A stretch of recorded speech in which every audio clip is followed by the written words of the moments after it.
Ready?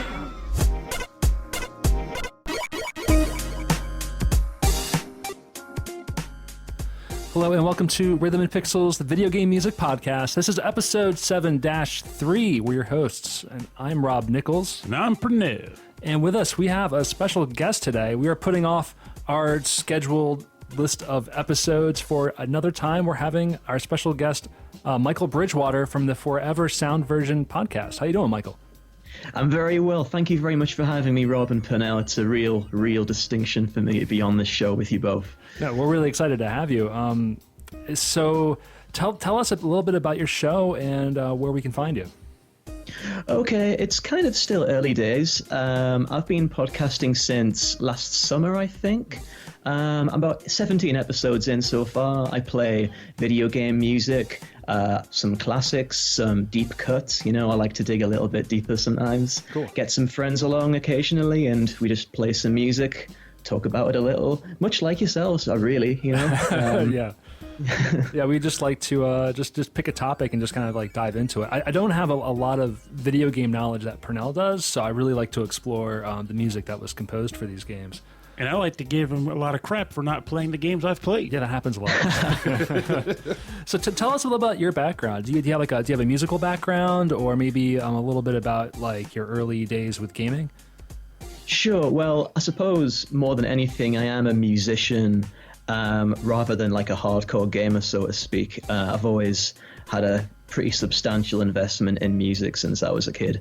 That said, I did play games from 8-bit, 16-bit era onwards, and one of the main draws was the music, and It was sort of a mystical, evasive thing back then because it was pre-internet and information about the music and composers was often quite scant. So yeah, totally. Yeah, you understand me, don't you? Like, it's nice to dig into this stuff. Yeah, I feel like even in the early days, like the composers, like you only really heard about them through the credits of the games, and if you could even beat the game, and even half the time they used pseudonyms, or they wouldn't even list the names at all. So like now, like going back, it's almost like a historical, trying to find like historical records of these things. But like his name is Hideki Tomo, but he went by Crazy K. Well, what was her name? Bun Bun from Mega Man 3. Yeah. Go by Bun Bun.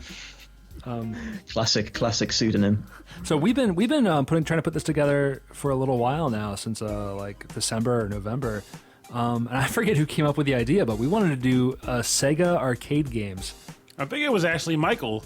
Oh yeah, I think so. I think you were like, "Hey, Sega arcade," and I was like, "Yeah, let's do it." There's so much of it. I didn't realize I used to work at an arcade when I was younger, and so many of the games that I really enjoyed were Sega arcade games, like House of the Dead. Well, they were Daytona. pretty much, they were like the top dogs of like arcade games. It was basically Sega and Neo Geo's corporation, SNK. So Namco too. That is true, but like I feel like even with Namco, it wasn't as their games weren't as prevalent in the arcade scene. Like you had the classics like the Dig Dugs and the Pac-Mans, but once you broke out of that, their games were scant. But typically when people were trying to hit arcades, they were trying to rush to a lot of the Neo Geo cabinets with their like swap carts.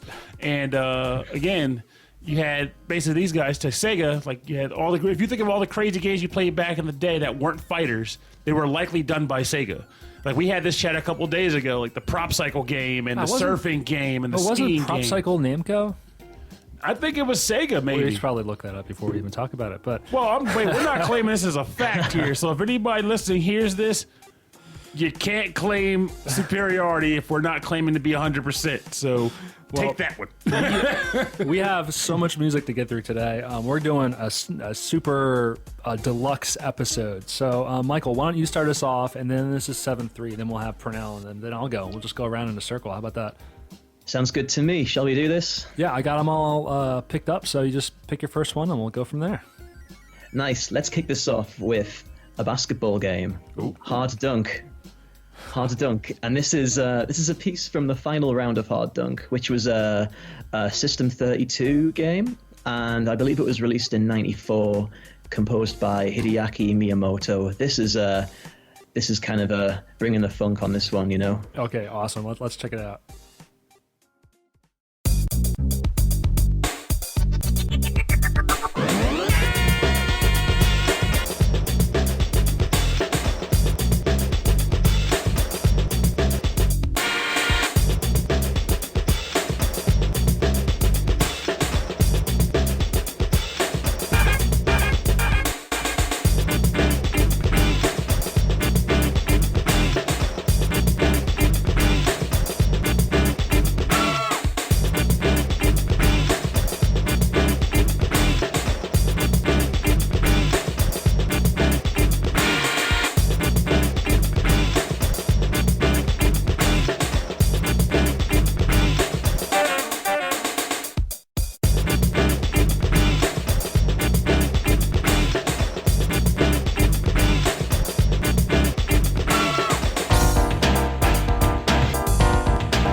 Okay, we're bringing it back.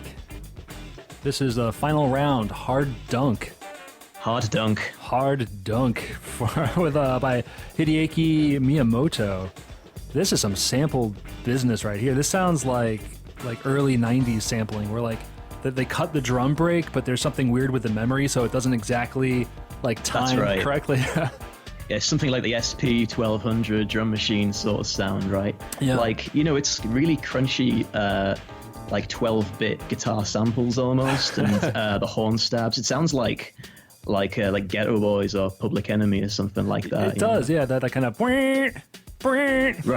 Yeah, exactly. And some of the guitar samples reminds me of like Norman Cook, like the old Fatboy Slim, where it's just like looping and looping, just because it's like something new, right? Tasty, yeah. What do you think, Pernell? Do you like basketball games? You can't see this, Michael, but I'm giving you the most scrunched up. What are you talking about? Come on, you ever played Arch Rivals? I hated Arch Rivals. What about Double Dribble? Hated Double Dribble. NBA Jam? Hated NBA Jam. All right. Come on. Hey, here's the thing. You gotta understand. I played I played some of Arch Rivals, but I played pretty much all of those games. I just had bad experiences with every last one of them, especially Double Dribble. I used to get 100-point blowouts by my brother in that game, and I'm not even making up the difference of score. It was embarrassing. So, it was always like, hey, this game might be the one that clicks. Oh, I can select Hillary and Bill Clinton. Why not? And then you go on and you play the game. It's like, just because you got good character doesn't mean you're any better. You still suck at it. And everyone just steamrolls you. So it's like, okay, time to go back to Magical Drop. I can't play this game anymore. Well, I never seen Hard Dunk. What was distinctive about this one? Well, from what I understand, because I've only really seen it, I haven't played this one myself, rather than it being going from left to right across the basketball court, you're sort of facing it front on.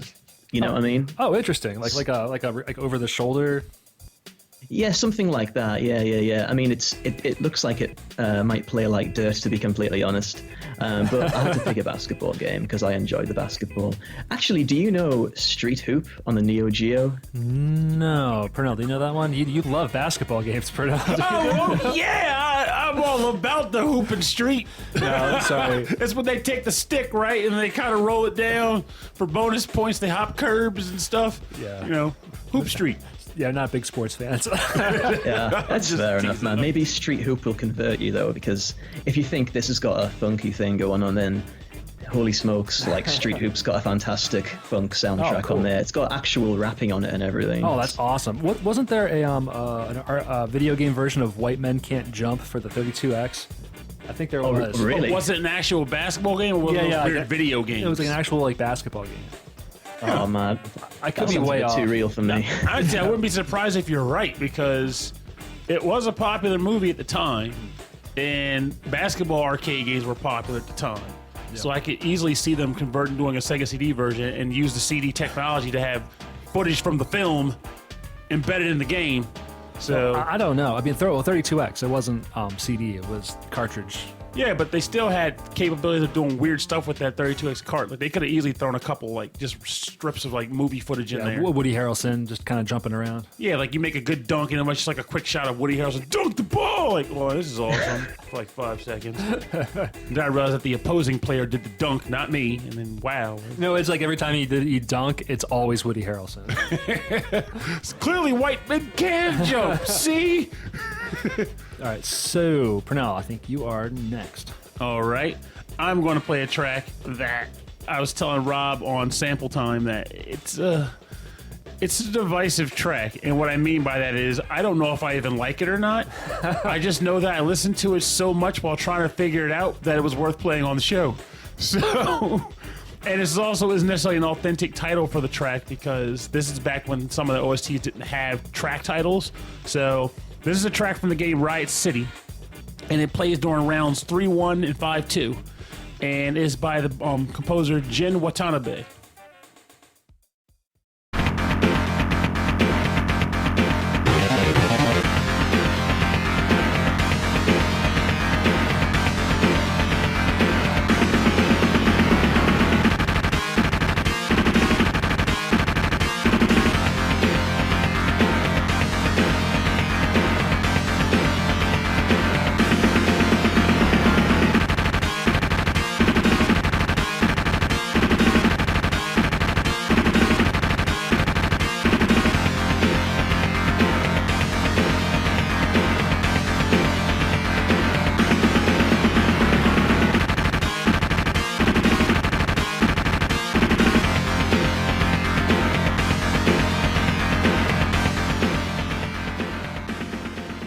Welcome back. You are listening to Stage 3-1 and 5-2 from the game Riot City, composed by the composer Jin Watanabe. Now, why I picked this track? Well, it's heavy. You like the heavy stuff. I do like heavy stuff. Very heavy. If it were my house and not Rob's, I'd be breaking things while that was playing, just to give the authentic feel.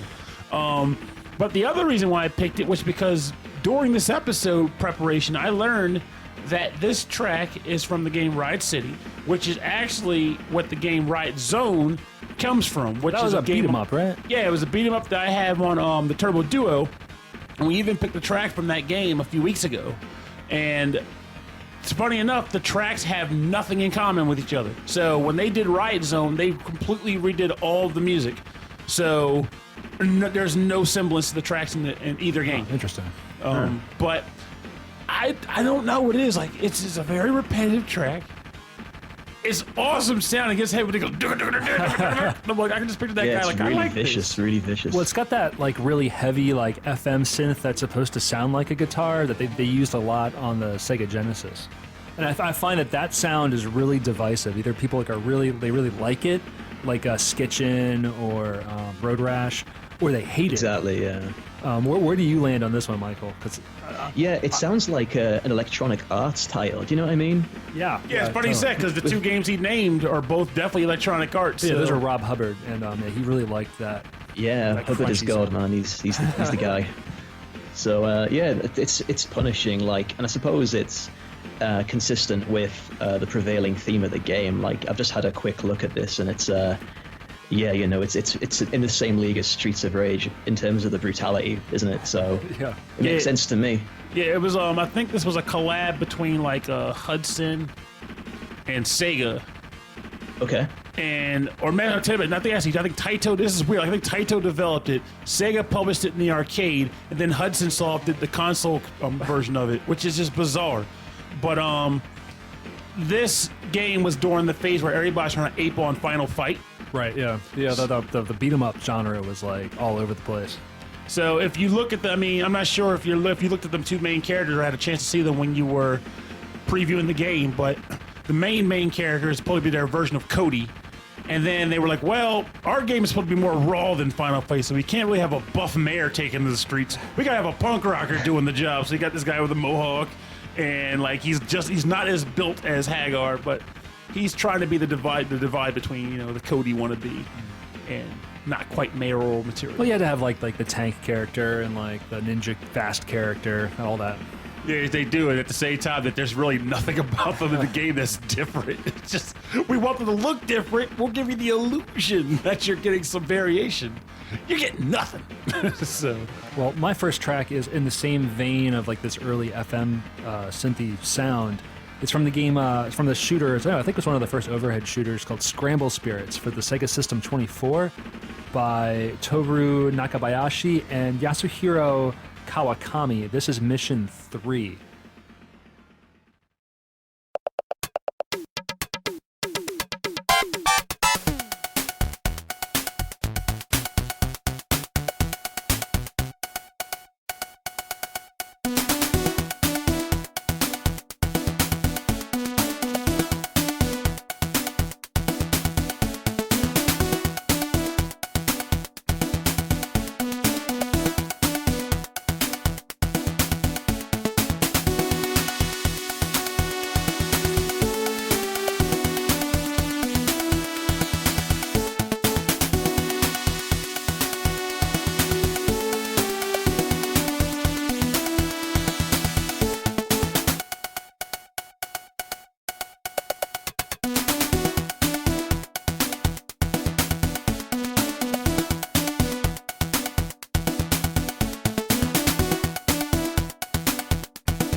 You're listening to Mission 3 from the game Scramble Spirits for the arcade Sega System 24 by Toru Nakabayashi and Yasuhiro Kawakami.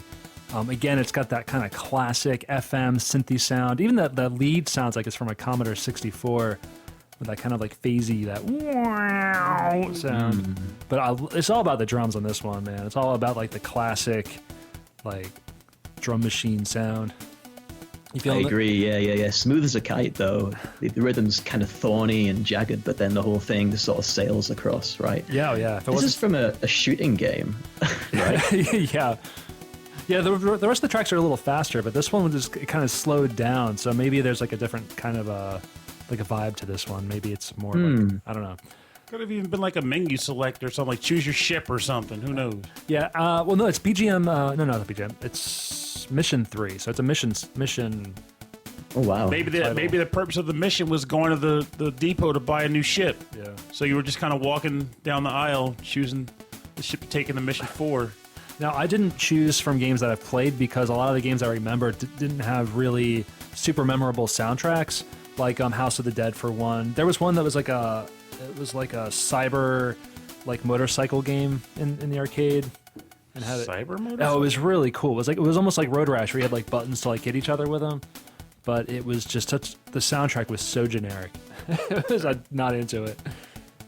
I want to figure out what that is. But I will say another thing about arcade. I'm not sure if I can speak for everybody, but when you ever go to the arcade to play games back in the day, there was tons of arcade machines piled next to each other, and all of them had their sound like jacked up, like there was no real optimization done. So depending on the game you were playing and the arcades you played at, it was likely that you couldn't even make out the music from the game you were playing because it was just all kind of coming together. Yeah, into one amalgamation of sound. It was it's quite an experience. Like, a lot of people might valorize like live music or going to concerts as being some sort of a different or possibly more authentic kind of experience than listening to records at home. And I think to an extent you could maybe say the same about the arcade experience, right? It was more of like a social happening where everything's just noise, and I don't know, I never really had it, to be honest. Like I had to experience that when I went on holiday with my parents or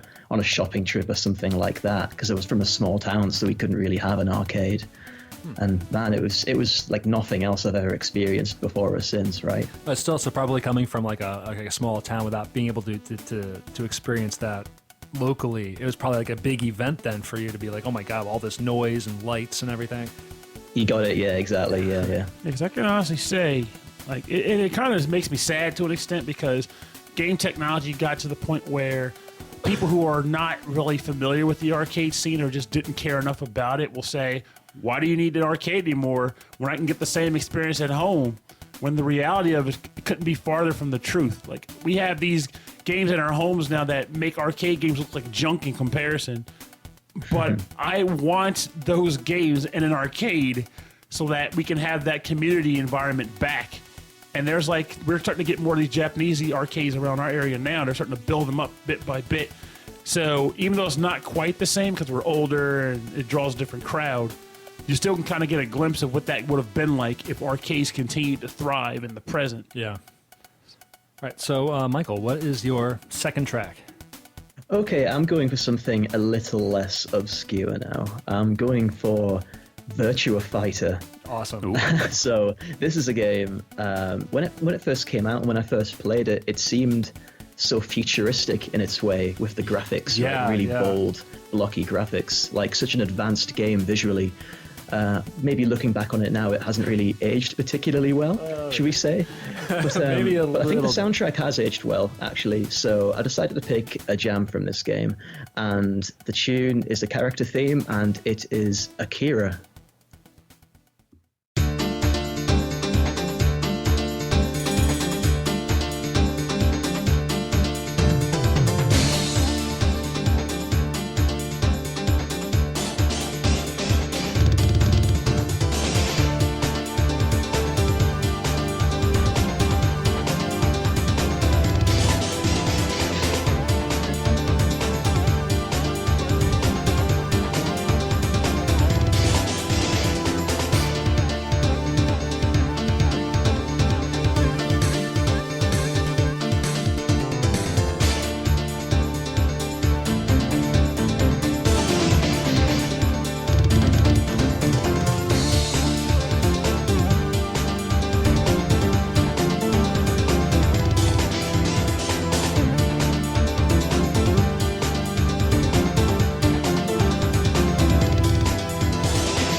You're listening to Akira from Virtua Fighter for the arcade Sega Model 1 by Takayuki Nakamura.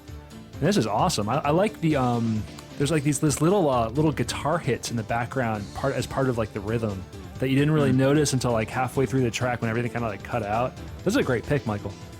Thank you very much. Yeah. I'm also enjoying the sort of piano channel. It's very classic house, driving the track forward. Yeah. And whilst there's not really a big memorable melody in this track, it's got a lot of development in the drums, right? So that's always something that I find quite attractive in a piece of VGM. Like the kick drum's going crazy, isn't it? Oh, totally. Yeah, it was like the little kick drum roll, which is really unique to this time, I think. I'm not sure. Like now, I want to hear more of the music from Virtua Fighter because I'll admit it was big in the arcade when it first came out, and I think it had a 32X release at one point. Yeah, all the Virtua games. Yeah, it did. Virtua Cop, Virtua Racing, but Virtua then, like, Fighter, and Virtua. There was a Virtua Tennis, but I don't think it was the same style of Virtua. They weren't using that graphic design with Virtua Tennis. I think they just kept the name to be authentic and have a series. But like, for some reason, I remember listening to this loosely, like not very much because my brother and some of his friends would play it, but I was kind of adverse to fighters for a long, long time. But now I'm listening to this track here, and it's like, I makes me want to go back and revisit them again, see what I'm missing out on. Yeah, the Virtua Fighter series was really interesting because this was like the first time where I saw like a full like 3D fighting game.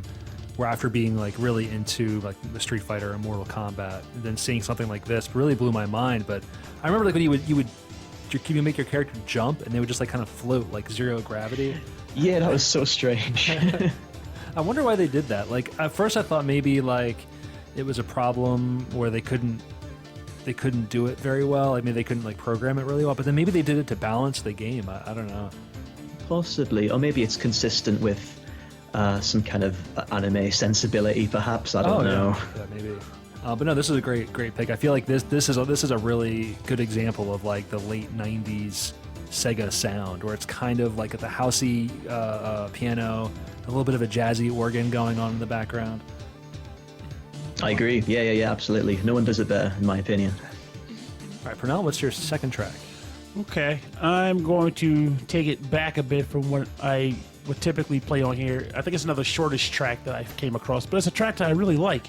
And given the dreary weather that we're having today, is pretty good for livening the room up a little bit. So I'm going to go with this track from the game Puyo Puyo Sun, and it is the character theme for the character Rulu. And it's composed by Katsumi Tanaka.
Welcome back. You're listening to the theme for the character Rulu from the game Puyo Puyo Sun, written and composed by Katsumi Tanaka.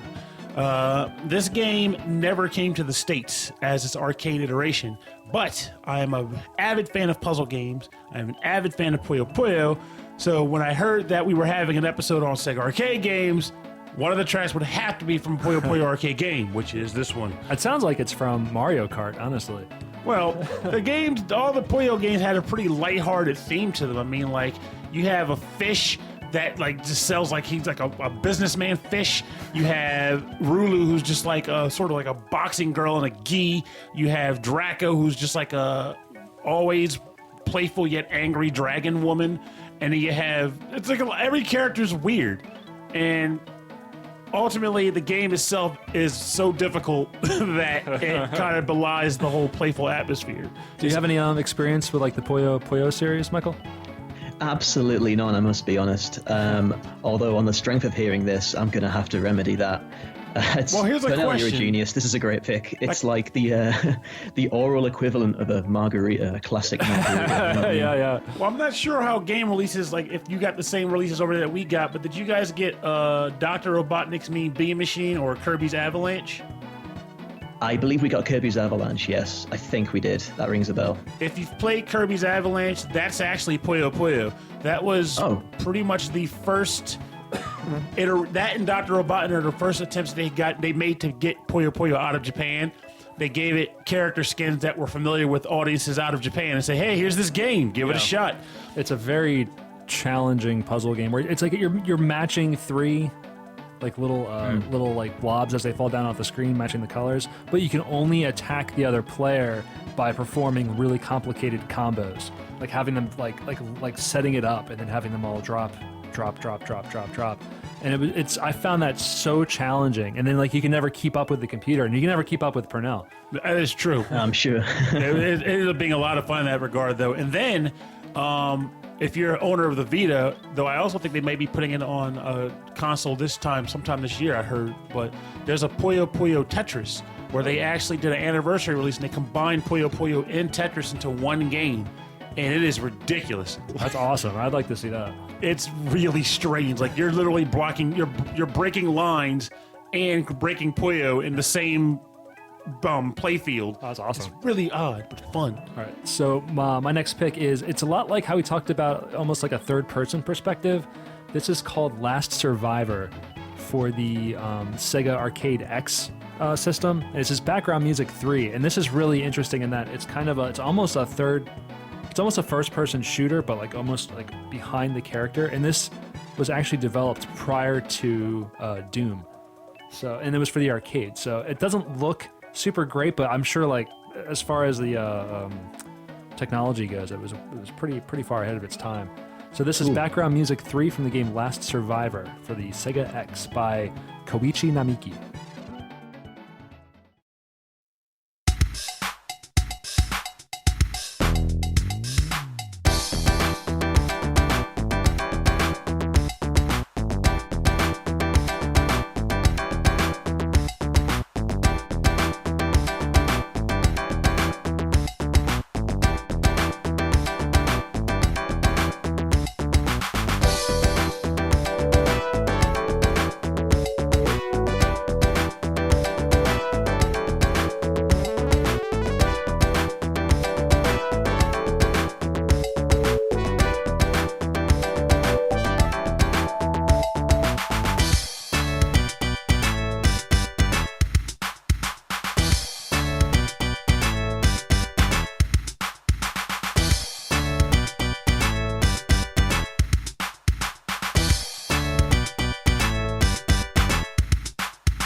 You're listening to background music 3 from the game Last Survivor for the Sega System X, composed by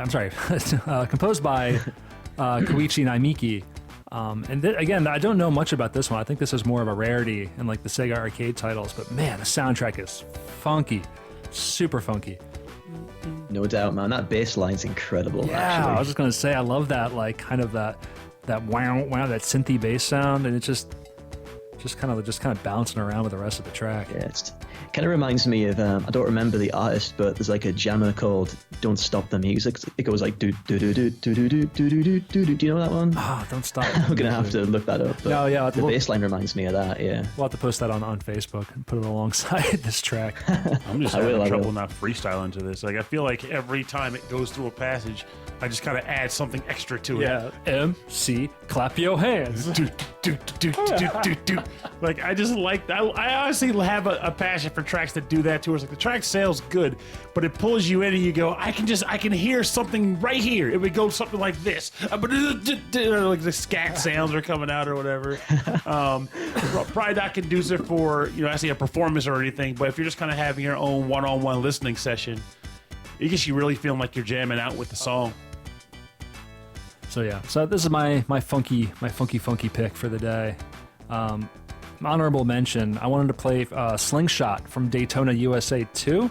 I decided not to pick it because I had so many lyrics, but it's been in my head for about 2 weeks now, and I can't stop singing it, and it's driving everyone crazy. So I'll put that one up on Facebook too, so everyone can enjoy that. Michael, what is your third and final classic track? My third and final classic track is from Cyber Police eSWAT. Ooh. And this is BGM 3, composed by Yasuhiro Kawakami. And this one is a track that I hope Pernell will like. I think this could be a Pernell pick. I hope so anyway. Fingers crossed.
Listening to background music 3 from the game Cyber Police eSWAT for the Sega System 16B by Yasuhiro Kawakami.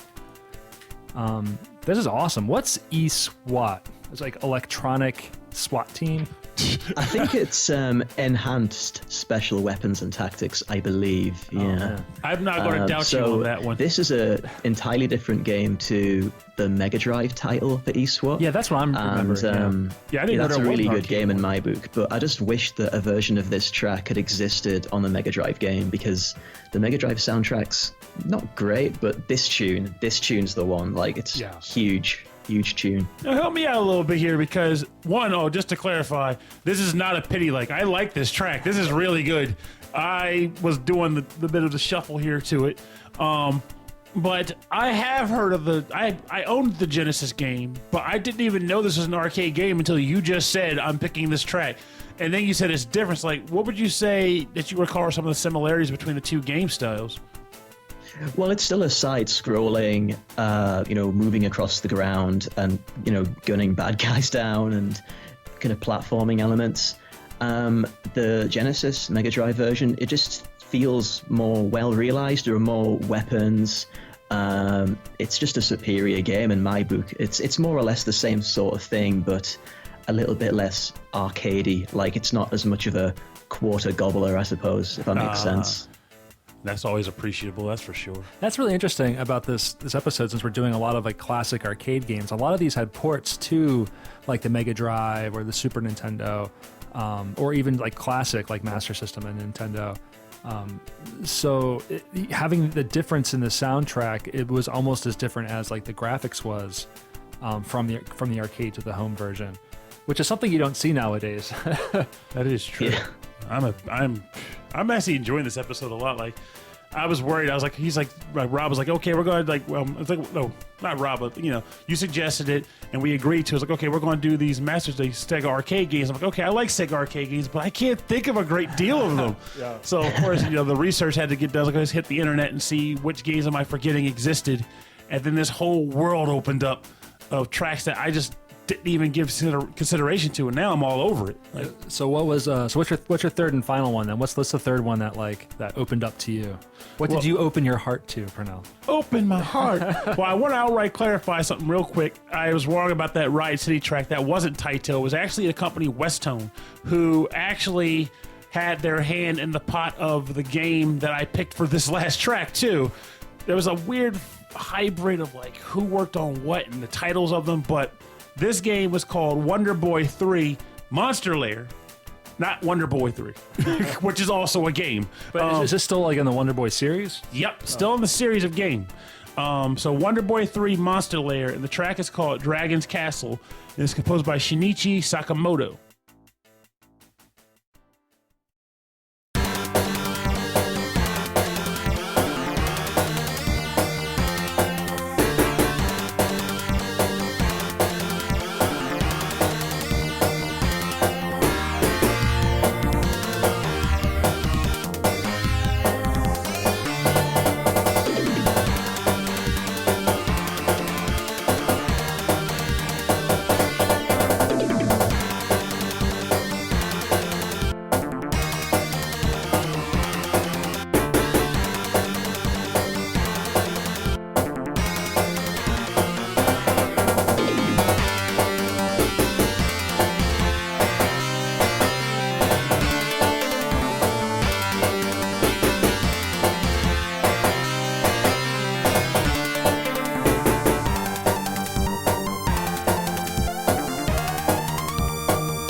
Welcome back. You just jammed out to the Dragon's Castle track from the game Wonder Boy 3 Monster Lair, composed by Shinichi Sakamoto.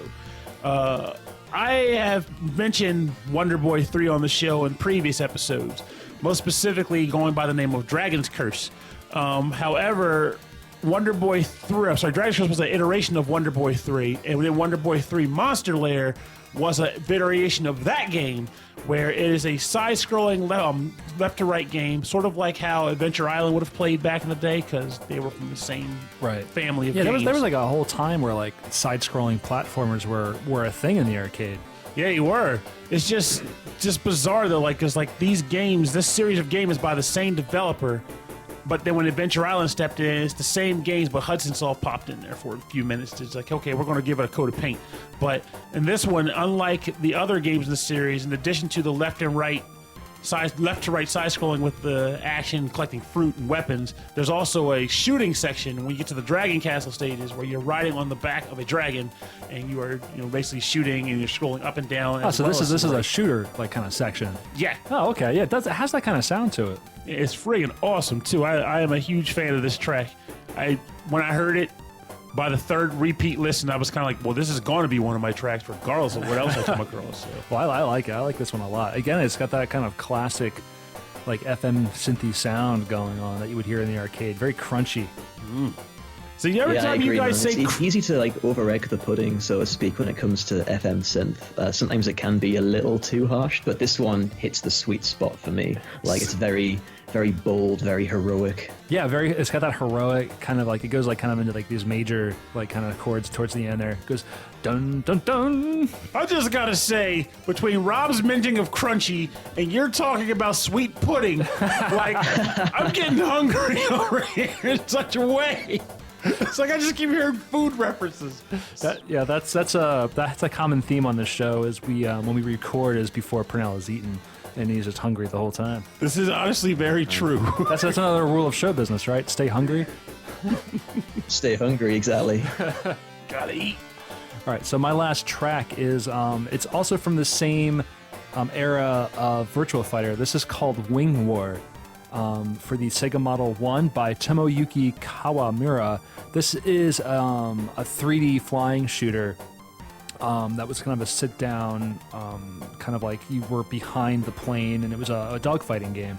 And this is the theme for the Mitsubishi A6M0. That's a mouthful. For Wing War by Tomoyuki Kawamura.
This is the theme of the Mitsubishi A6M0 from the game Wing War for the arcade Sega Model 1 by Tomoyuki Kawamura.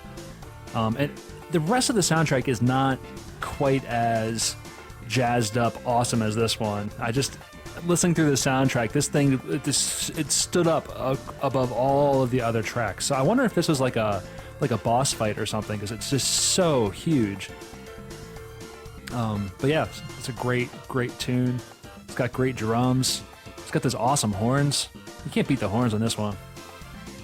Yeah, it's unexpectedly upbeat, actually, for a dogfighting game. Don't you think? Yeah, that's what makes me think it's some kind of like boss music or some kind of event that takes place in the game. Because otherwise, the game is kind of like cinematic with like kind of droning music in the background. That's not as thematic as this is. Yeah. I had a quick look online for this game, and I noticed that the controls consist of like a flight stick and a throttle, like a flight simulator sort of setup, which I think that would be pretty. It's pretty novel, wouldn't you say? It's a pretty novel thing to find in an arcade. I think that would stand out for me. I would go straight over to that machine. Oh, absolutely. I think a lot of like the Sega arcade games had unique cabinets built for them too. So I think they had a series of like maybe like airplane or dogfighting games that would use similar cabinets. And they also had really like big ones that you would find at like large amusement centers. And this one was in one of those big 360. Like you would sit inside the little cabinet and it could spin around all the way around. Oh wow! Yeah, you don't really see those. I always think about like those big, huge like mechanical cabinets, and like whatever happened to them? Like, were they broken down for parts, or are they sitting in a museum somewhere? They're now at NASA being used to train actual space pilots. But I do wonder though, like, who was the initiator for those kinds of elaborate cabs? Because I think back, I'm trying to remember the earliest game I can remember in the arcade that had more than a controller. And I know Afterburner was one of Yeah, I was going to say theirs. Afterburner, because I remember going inside an Afterburner cabinet, and it would tilt up and down like almost like a seesaw, and it scared the crap out of me when I was a kid. I wasn't expecting it to move. And that was Sega, so it's like it's very likely, very possible that Sega actually pioneered those elaborate cabinets. So. Yeah, even the Daytona 2, Daytona USA 2 had this huge sit inside like the car, and the whole car would actually like rock left and right. Well, that'd be awesome to get into. Now, it didn't move on its own. Like it just was like, it felt like it was kind of floating. And but yeah, I put so many hours into that game. Of course, the sad reality was, as my body extended well beyond its time, well too soon, I started to outgrow the machines as they were making them well before I should have been able to fit them. It's discrimination, isn't it? It is. It's height discrimination. And like I remember, like I'd say maybe 2008 or so, I went to Seattle for a Penny Arcade Expo. And they had an arcade out there that actually had an F-Zero GX machine, which awesome, is also developed by, even though it's a Nintendo property, the machine was actually developed by Sega.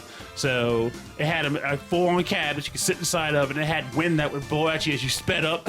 And of course, I couldn't fit properly in the machine, so I had like one leg outside the machine, and one leg was kind of curled up and like kicking the gas pedal with my toe. It was So it's like awkward. It's like you driving a real car then. Pretty much. Yeah. My automobile. Do you have any memories of like some crazy mechanical cabinets, Michael? Yeah, we did have those, but again, you're quite right. They did seem to be pretty short-lived. I mean, I was always scared of those things. I thought maybe in the footwell it would be full of slush drinks and all sorts of horrible festering rubbish or something, because it keeps moving around all the time. But no, they seemed to be all the rage for a couple of years, and then just disappeared, and they were always so expensive as well. So I'd much rather just plow my money into like Street Fighter or something. True. Yeah, actually playing them was very expensive. Probably expensive for the arcades as well, because they must have been so heavy to transport back and forth. We have a bar, like a barcade in the city out here, and they have I'm not sure if they still have it, but it was a sit-down Sinistar cabinet. But it was like you get inside of it, and it didn't move or anything, but you would play it. But like along the lines of like finding like nasty stuff inside of it. I never wanted to sit in there because this was I don't know who was throwing up in there or what else was going on inside that thing. But... You can never tell, can you? The mystery will confound you for life. All right, so I'm going to bring this last track down, and we are going to get into the bonus round. Bonus round. That sounded like time extension. Rolling Stone. All right, so, Michael, you have something special for us today? Well, if you want to call it special, I'm very happy to go along with that. Why not? Special. So, this is my pick for the bonus round. This is from Golden Axe, and this is a version of Wilderness. Now, this is kind of cheating on my part because this is something that I composed myself. Oh, awesome. I put it together a couple of weeks ago on a quiet Saturday afternoon. Like, I really wanted to have Golden Axe as my pick for this episode, but I couldn't really find a remix or a cover version that I was 100% into. So I was finding like metal instrumental versions and some fairly orthodox dance versions, but they were fine. But I wanted to try and compose something that reflected my own feelings on the game. You know what I mean? Yeah. I really appreciate that. Something really unique for the show today, which I'm really excited about. Oh, no worries, man. It was quite a lot of fun to put together. So the prevailing sounds kind of like a trip hop, like DJ Shadow sort of thing. Cool. That may or may not work for you. I don't know. We'll see. No, it totally he does. loves DJ Shadow. Yeah, that's my stuff. All right, so let's get into it.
That was great, Michael. Thanks for bringing that to the show today. That was awesome. Hey, no worries. Thanks a lot for listening.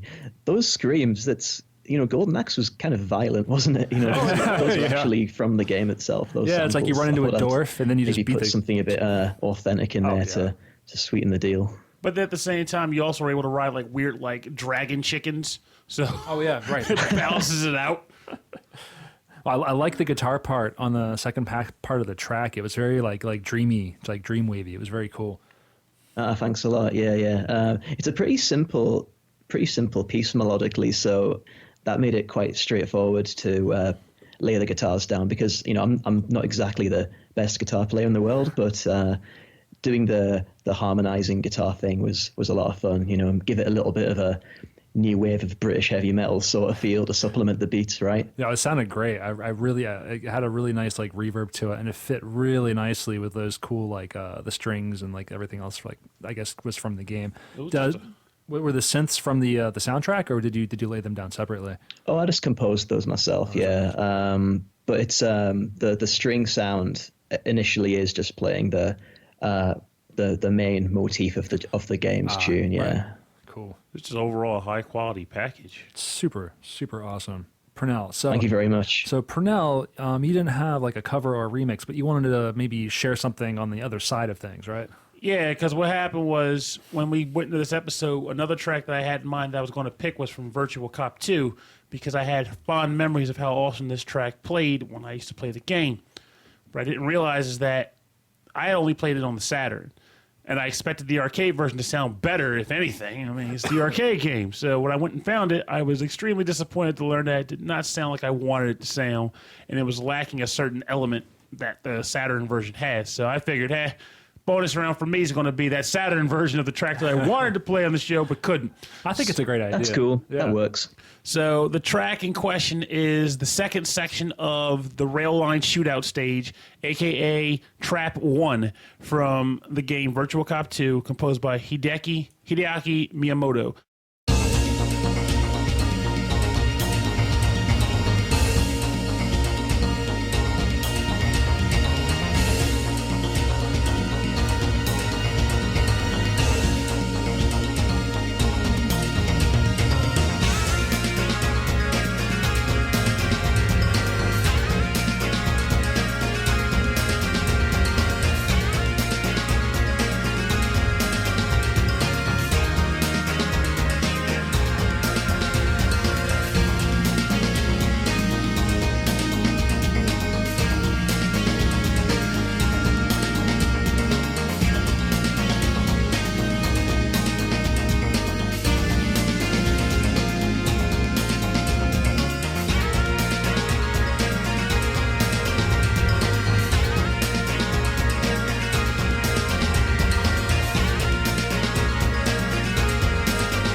Yes, that track, I know is probably cheating a bit, but I'm sorry.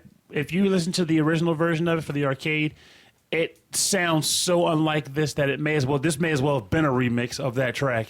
It's criminal almost. That's a really cool one. It's got like a really like tense kind of feeling to it. Very cool. And it really is because, I mean, back when I used to play that game for the first time, I was pretty solid at all the levels but that last set of stages. I would get my butt handed to me there, and the tracks were pretty fitting for that because when I finally got through it in one piece, I was pretty proud of myself because this wasn't point blank. This was a real deal shooter. You're trying to save the world here, or at least Metro City, whatever. So hopefully you guys enjoyed it. I like that. Always bringing something different. I try. So this one I brought is from Daytona USA 1. Rolling Start. Oh, nice. No, this is called. This is a remix of the track called Sky High. It's called Sky High 2014 by one of my favorite artists, RoBKTA.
Rearing good.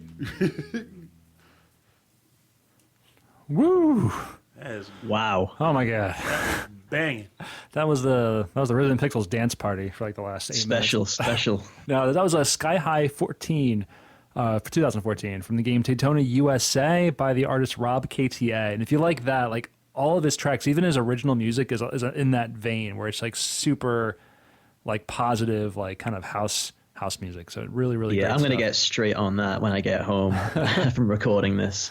You know, I'm really looking forward to this episode dropping now, right? Because, you know, I live in the northeast of England and it's February and it's cold and wet and grey. So I'm going to be on the metro going to town when this drops and it's going to clear the sky, man. It's going to completely clear the sky. It's going to be beautiful. Yeah, we got similar weather here right now. Very cold and very, very wet. Yes. So have you fearing good? Feeling good. So for more information on the artists on the bonus round part of the show, check out the website, rhythmandpixels.com, and we'll have links to their Bandcamp, SoundClouds, and everywhere else you can find their music.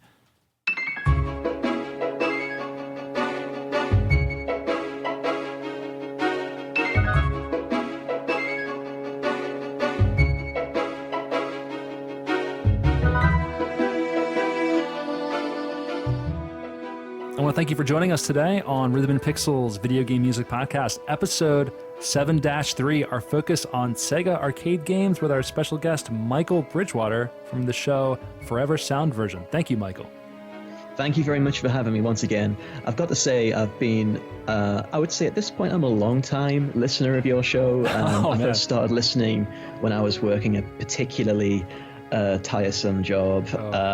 You know, I could like get away with listening to music on my shift, and you helped a whole lot, I have to say. So I'm really grateful. And it's not every day that you get to guest on one of your favorite podcasts. So this has been really cool. Thanks once more for having me on today. No, it's great. Thanks for coming on. You have like a great knowledge of game music and of music. So it's been really a great pleasure having you on the show. Not to mention it's an overall positive spirit in that voice.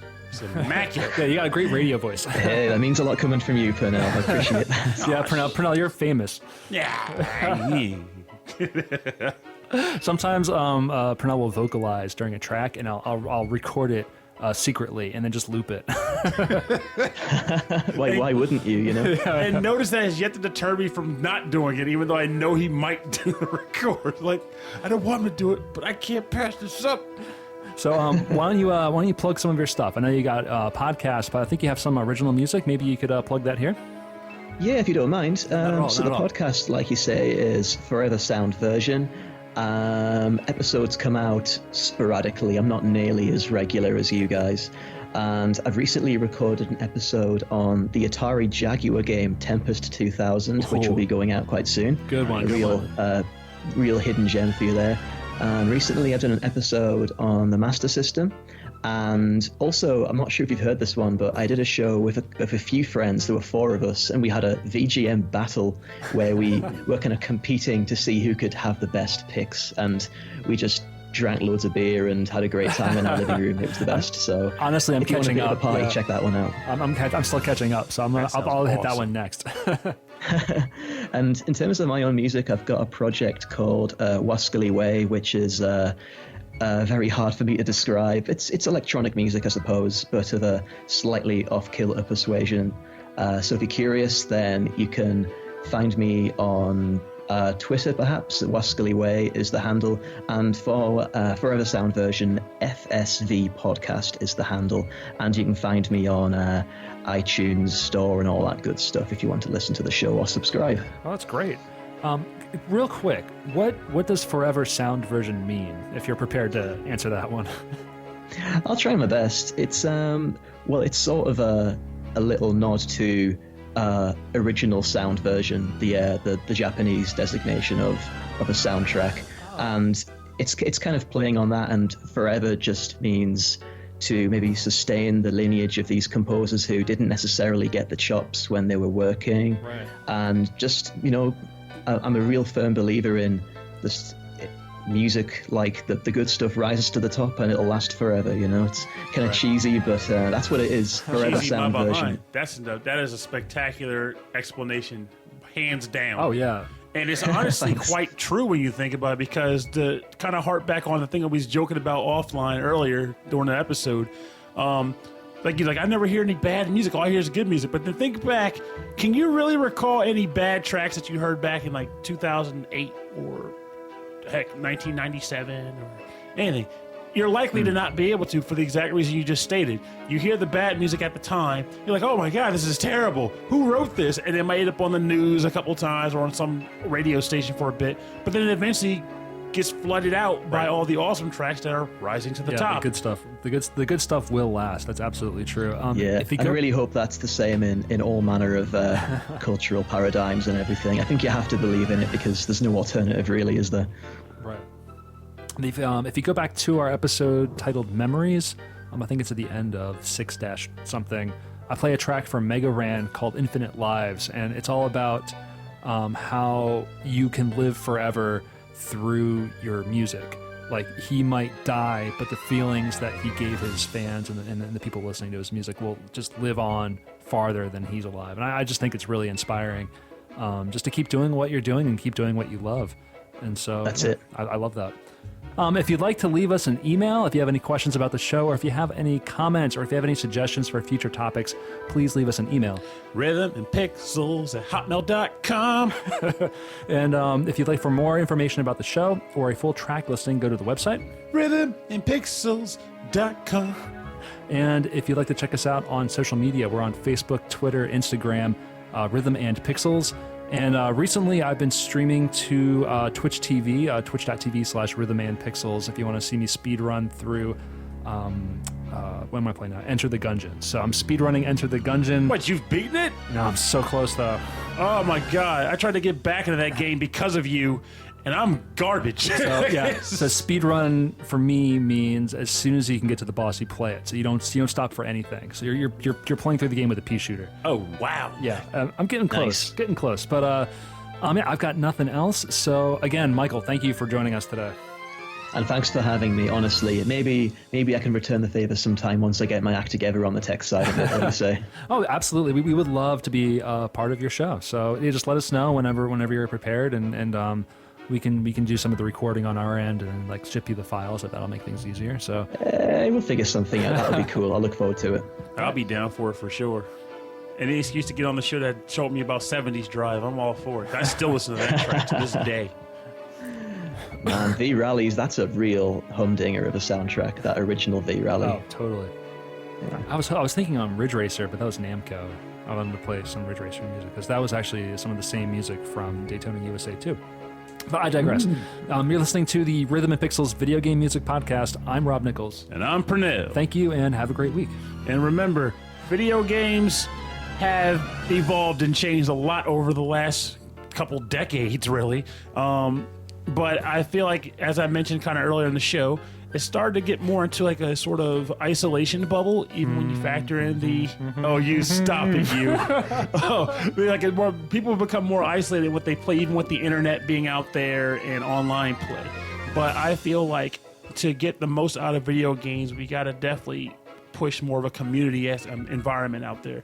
Be welcoming, be open, talk to friends. Talk to potential new friends. Heck, we only know Michael because of this podcast and just having that community environment where we all started talking to each other. It makes the experience 10 times better. No ifs, ands, or buts about it. Community's where it's at in the gaming community. And it's not quite an arcade, but we can keep that passion and feeling alive. The arcade live. Mm-hmm. Yeah, I love it. Tell him.